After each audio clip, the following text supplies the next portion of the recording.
All right, we're out here on the range. This is my 7mm08AI. This has a 1 and 8 twist barrel. It's a 24-inch outlier barrel. This is a Mossberg Action that we went ahead and cut this barrel for. We've had some weird flyers with it, but the HHT, the 153, it's a copper solid. Last time we shot them, I think we shot 3 shot groups and they shot pretty good. So in honor of hunting season upcoming, we're shooting some more of these, right? Because there's, I think HHT, something about that stands for hunting. We have our DNT, the 7 to 35 on here, and we're getting velocity through our Athlon Rangecraft. So usually this gun will print a couple together and then throw a couple flyers. So hopefully with the HHT, it doesn't do that. I have estimated it was something to do with ignition on this affordable Action, but who knows, right? Maybe it's just haven't done enough load workup. So today we're going to see with some 5-shot groups here. These HHTs have shot really well in the past. They're a copper solid, an expensive bullet, but a good expensive bullet. So we will see how we do here. It's a nice day to shoot, a little bit of breeze, just enough to blow the mirage, but a good day to shoot. Okay, so let's see how we do here. First shot here.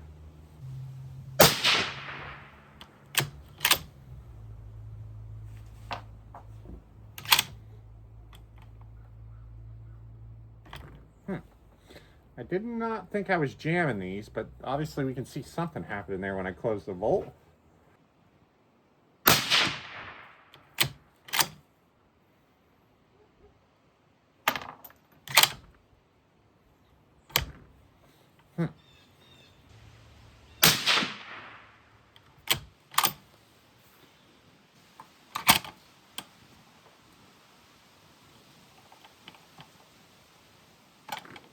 I don't know what.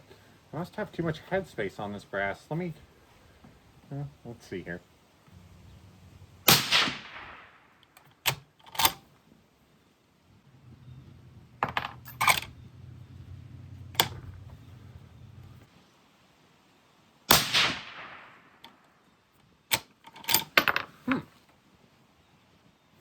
All right, let me see here.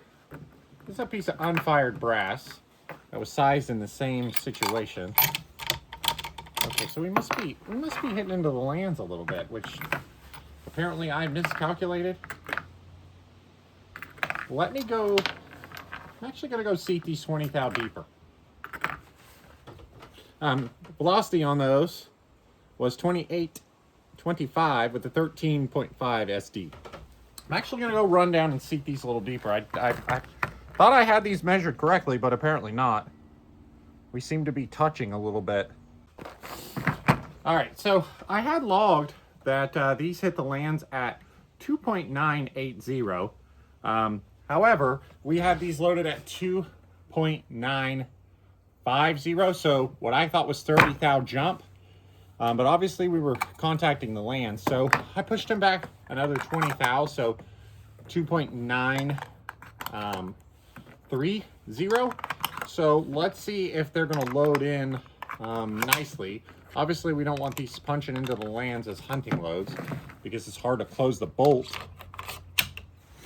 So that's the only thing I went down and changed.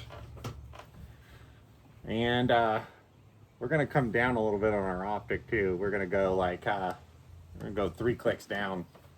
Okay, let's see what happens here. First of all, let's see what our bolt close is still a little weird, isn't it?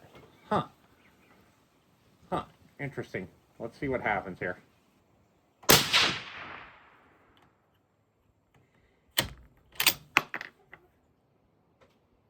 Nice sticky bolt lift. Probably too hot. Let's see if they're going to group.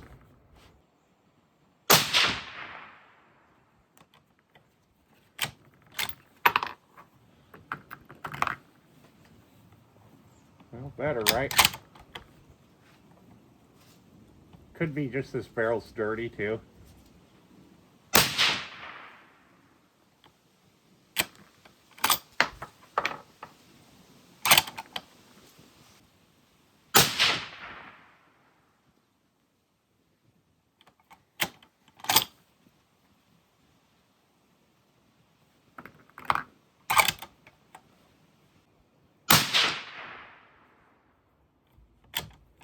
So not awful, right? Definitely an improvement. We're crating our primers awful bad. We've got ejector smears on the brass.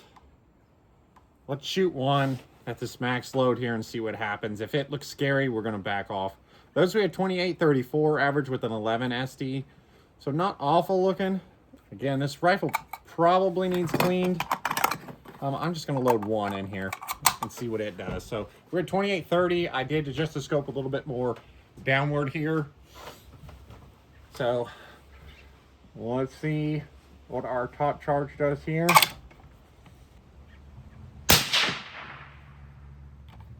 Okay, bolt lift wasn't weird.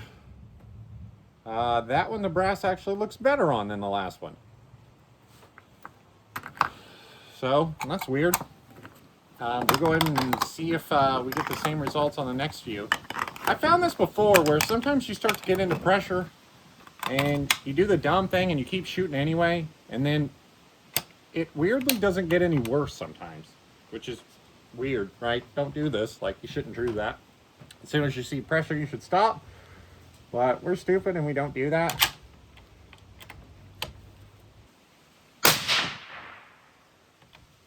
Now that one,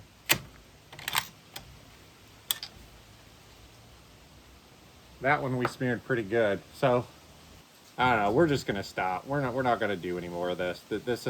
We've got a good, nice ejector smear. Our primer's cratered all to heck.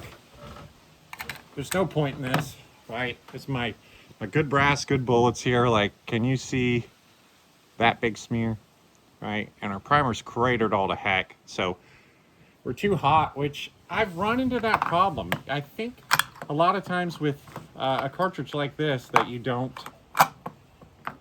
have any load data for, especially with a copper solid, you tend to think you can go higher than you can because you got that AI. You know, you got that little extra capacity, but big problems here, right? Like, I guess maybe it's a carbon ring that's making these bullets stick a little bit, and it's bumping up our pressure and all that. So, kind of a lost cause today with this. Again, I feel like for me, 7mm08AI has been a little bit of a pain in the butt. It's been a fun project, but it's been something that's taught me a lot, right? I've run into a lot of problems. So I'd say you're probably better off with just regular 7mm08. But anyway, this is just one example. But hope you guys enjoyed this one. Thanks for subscribing, and looks like I gotta go pull some bullets.